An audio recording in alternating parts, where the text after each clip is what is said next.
Jeste li ikada pomislili što bi se dogodilo ako pomiješate cimet i sol? U ovom videu pokazat ću vam zašto ova kombinacija djeluje gotovo čarobno, a uz to ću vam otkriti i nekoliko dodatnih sastojaka koji pojačavaju efekt. Iako se čini jednostavno, pravi učinak krije se u detaljima pripreme i kvaliteti sastojaka. Prvo, uzmite malo cimeta i sameljite ga u mlincu. Naravno, možete koristiti i već gotov, mljeveni cimet, ali mi je iskustvo pokazalo da svježe mljeveni daje mnogo intenzivniji miris i snažnije djelovanje.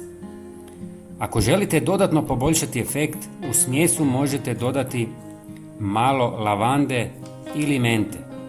Tajna je u spoju mirisa i aktivnih tvari koje ovi sastojci sadrže, a kasnije ću objasniti kako to funkcionira. Nakon što pripremite začine, istresite ih u 200 ml vruće vode i dobro promiješajte. Ovo omogućuje da se sastojci otope i stvore koncentrirani rastvor. Ostavite smjesu da se ohladi, a zatim je procijedite kroz gazu ili finu cjediljku kako biste dobili potpuno čistu tekućinu bez grudica. Prijatelji, napišite mi odakle nas gledate. Hvala vam.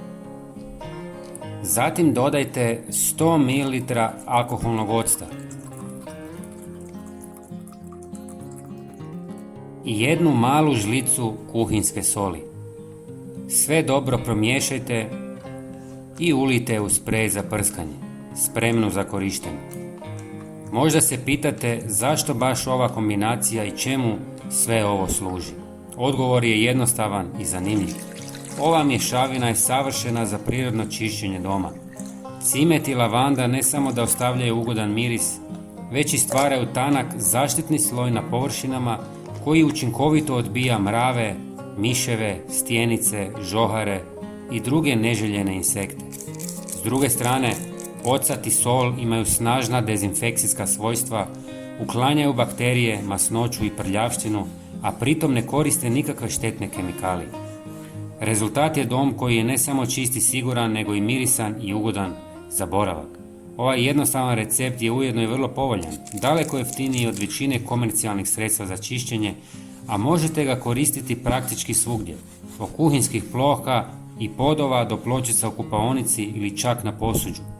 Čista i mirisna kuća bez kemikalija i dosadnih insekata zaista je ono što svi želimo.